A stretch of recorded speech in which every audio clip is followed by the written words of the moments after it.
Let's talk about it, man. Lions draft. We'll get into the national end of it a little bit as well. Full Slate Farms. Neil killed me when I said Davenport or bust early in March. What now, Neil? LOL. I do not recall that conversation. I don't understand why I would. That's right. Because get on your Connor Stallions. Get on it. All I remember is talking about Davenport is we got him for basically league veteran minimum. Yeah. Like it's like a free spin. Mm-hmm. And before the draft, I was trying to warn people, it's a possibility he's probably your starting edge. He is. To start the year. He absolutely is. Yeah. He was last year. He's going to be this year if he's healthy. They believe in him. Unless they sign Za'Darius. Unless they sign. But even then, I think they would have. Maybe, yeah, it's a chance. Even then, I think they would have Davenport being the starter. They like how he plays the run. They like how big he is. If the game, week one, if Marcus Davenport isn't the starting defensive end opposite of Aidan Hutchinson, then he is probably injured. Yeah. All right, here's the deal, Sean. For me, I'm going to ask everybody kind of what jumped out. This whole edge phenomenon that Brad Holmes didn't draft an edge, and this was obviously they did on the last day of the draft. Yeah. But I don't get, Sean, do people not realize, like Aidan Hutchinson is still on this team. Mm-hmm. He is one of the premier edges in the National Football League. Yep. He will be back this year. Did everybody like the looks of things that when that ball got kicked off in Dallas? Was everybody comfortable with the way the edge situation was that day? Yeah. Well, he's back, everybody. 7.5. He's back. And that was without Davenport. We lost Davenport a few weeks before that. I don't get the edge thing. I don't understand it. Guys, Aidan Hutchinson, who is pretty good, is back this year. I like the edge spot for the Lions. We have one of the preeminent ones in football. Like, sorry, Sean, I just can't understand this pushback and how Brad failed because he didn't get an edge. I'll never get it, Sean. Well, I never will. Help one. me. I love the idea of having a behemoth in the middle of the line, and I say that with respect. They helped Hutch with the first pick. Now you legitimately are going to take some pressure off of Hutch. I think the man could eat and eat a lot. Okay, and it's not so much what Williams is going to do year one, but what Williams is going to mean down the line. You need a disruptor in the middle of the line.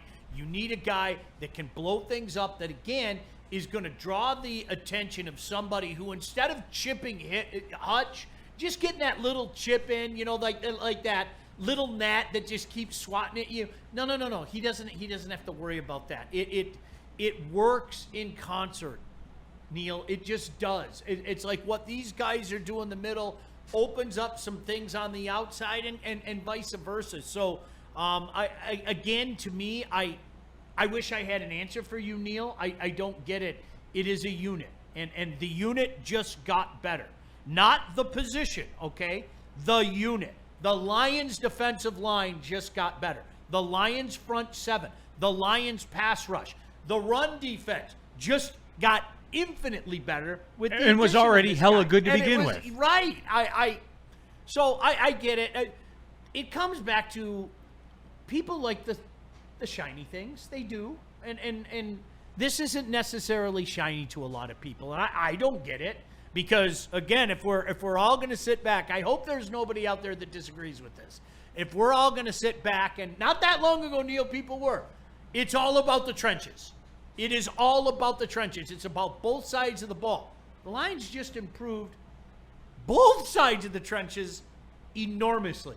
That's what they value. Okay, I'm cool. Count me in.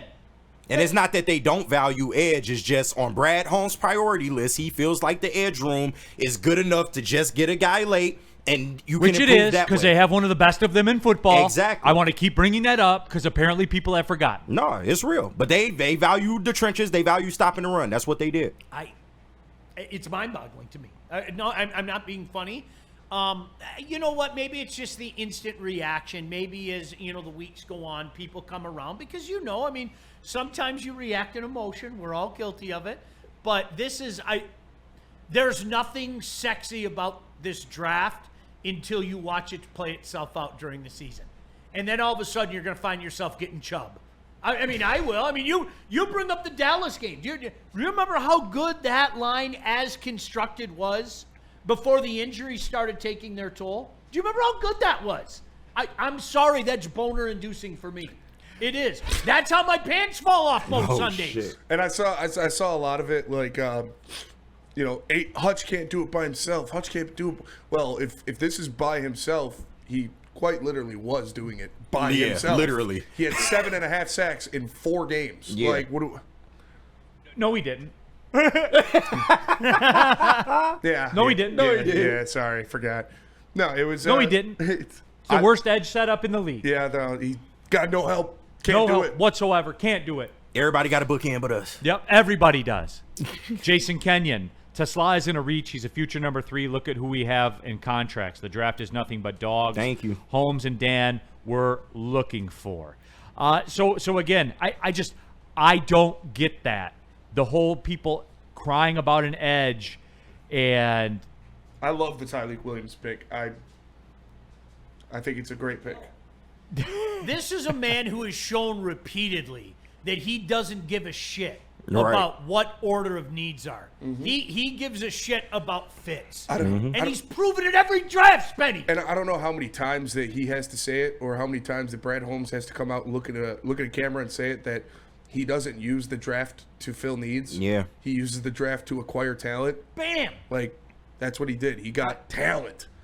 And like I said, At needy positions, I though. could sit here and act like I'm mad because they didn't get an edge and there were guys there and I wanted one of them, and I did. I wanted an edge in the first couple rounds. I did.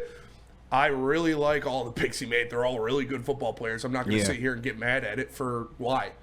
And he did get edge. And he It did ain't the get one an y'all wanted, but Yeah. he got one. Yeah. And I'm looking forward to good things from him. And an edge that most evaluators say has an incredible amount of upside. Yes. potential. And Yes. I'll tell you what, I'm sure everybody saw the call, right? Man, if that doesn't get you fired up, you don't got a heartbeat in your chest, man. Yeah. no doubt. That was awesome. Great electric. story, great kid, is a scheme fit, everything you want him to be. He produced in college. The game tape is there. Did so. you see the video of him at the combine yelling at the coach? Yeah. Like, he's like, let's go to the coach. And the coach is like yelling at him. I was like, yeah, well, that's why they fucking drafted Yep. him. Like, he's a Brad Holmes, Dan Campbell guy. And he has only been playing football for 5 years. And he has shown the ability to get to the passer at a high level. Like, I mean, am I going to say that, oh, there it is, we're good? Well, we he's got to him? start and have 13 sacks next year. no, He's a bust. I think he's going to be a player for the Lions. Yeah. I hate draft grades. It is one of my most hated things I'm in done, all of Sean. I'm done. sports. I'm done with them. I'm For real. I'm done with them. Can You we- don't know the board. Can we do it 2 years later? Can we have that conversation 2 years later? I reminded everybody, and Neil, you probably remember this. You guys, go look at Matt Millen's draft grades the day after drafts. They were unbelievable. All his buddies in the national media. Oh, that Matt Millen, Detroit, you got a winner. You got a guy that understands ball. And all his draft grades were phenomenal. And I challenge anybody, go back and look at Brad Holmes' drafts 2 years after the fact. I contend, and KG, you and I have talked about this so often, Yeah. I contend we can't even really get a gauge of what the 2024 draft is until after this season. Let's talk again after 2024. I guarantee you people will feel differently after this season about the 2024 draft than they do now. I hope so, because they putting pressure. They talking about, oh, the 2024 draft has to show out this year. I'm like, Oh, yeah, with a starting guard Yeah. in the 6th round. Right? Oh, okay. Cool. Yeah. And as you've said so many times, at worst, a CB2. At worst, a CB2. Who you got in the 20s? Well, and rookies never get better anyway. No, right. Rookies Especially at never, quarterback. They never get better. They never and a special teams right borderline Pro Bowl. So forget it. This is what Terry Arnold is. There's going to be no development. You know what? I was going to go to the break. Look at where the Lions are right now as a franchise. Look at where they are. Yep. You're not going to go out into this draft and get somebody who's going to walk in the door Day one. and take over the league as a rookie. There's no room for them. They don't need that. Who are they going to play in front of? They don't need that. For real. They don't need that. Who are you going to go get that's going to walk in here and put this team over the top immediately for next year's Super Bowl? At 28. At 28. Name Not one. in the draft. Not in the draft. It ain't happening, honey. Did we forget that this was a 15-2 team last year? Did it end the way we wanted it to? No, it certainly did not. But that doesn't take away from what they are as a franchise. And like the trades with the draft picks that I keep hearing people say, people at this network even, that are flipping about the trades, they don't have enough roster spots for all the draft picks that they have. Yeah. They don't. This is where they are. Shout out Aaron Glenn for Tesla. Like, this is where they are right now, guys. And you could even argue they did get day one guys. Tyreek is somebody that could start day one considering the Aleem situation. Tate Ratledge, he could beat out Graham Glasgow day one. He could. Like, guys, look at where they are. As a friend, what did you think was going to happen in this draft? The savior, Neil. Paint the dream scenario for me. Someone in the Right. chat, please tell me who you expected to descend down upon the Lions franchise and sprinkle their greatness on them and make this team arrive. Who was it? The greatness of this draft was the meat of this draft. It I was, hate Neil. you. That was the greatness of this draft. This wasn't a top-notch. Praise Javier. Who was it, Sean? No, this wasn't that draft. Where you were going to get some meat. You were going to get some meat. Yahoo Sports called it, this is an eat your vegetables draft for the Yeah. Lions. I like that. yeah, I like I that love that. comparison. I do. I like that. Or you know what? Like, Neil, to me, this was, you went and got some deli meat. You didn't get the high-end deli meat. Shout I out didn't go Jars. get the finest prosciutto. But you know Right. what? The I gabagool. got enough to make a good Italian Right. grinder, man, and I'm going to eat. And I think that's what this team's going to be doing. You know what? Now, here's where things get interesting. Do you want to make that impact guy? Do you want to find that impact guy? Well, I'm going to trust Brad, but you know, the Hendricksons, the guys like that, who's going to become available? Things are going to reveal themselves as the season goes on, and situations are going to reveal themselves, and maybe that's when Brad can do that fuck them picks type of deal, right? But let's wait. As is right now, I think the Lions are okay for this year. And most importantly, I think they're okay to keep this run going for quite some time. And that's all we wanted, was a relevant year-in, year-out franchise. Yes, I got to have one. Yes, I mean, we all got to have one. But this is a very relevant franchise right now because the way this dude builds the squad. And Neil, I like what you said, before we went into the show. You would like to see the Lions at full strength go against the Eagles at full strength, and let's see how it's really laying out. Let's run it out, That's the part we forget about too. You had so many guys injured last year that are coming back. When we step on that line, boy. Yeah. Yes, sir. Can I bring up something Terry brought up yesterday? And I want to give Terry full credit for this. You want to save it for when we come back? Yes. Can you do that? Can we talk about the window? I want to talk about the To the window. walls. The magic window. Yes, we will. All right, What's let me the do this from difference between Dante. a grinder and a hoagie? Dante 151 in the super chat. grinder is gay. Did people forget Mekhi Wingo can play both the defensive line and defensive edge positions? Just think Hutch, Reeder, Williams, Wingo, or Davenport as your starting defensive lineup.